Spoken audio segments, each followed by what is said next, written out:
So I have this voltmeter that shows a voltage of only about 450 volts and steadily rising. And there's nothing connected to it. It's just doing that all by itself. And when I touch the LEDs together, the voltage usually goes down to 0.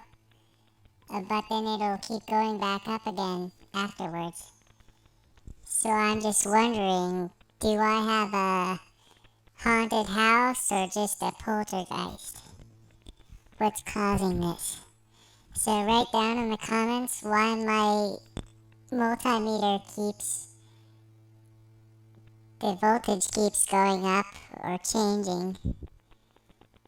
And this happens like no matter whether I put it on, the 1000 volts reading, or if I lower the reading to milliamps or whatever, it'll usually do it too.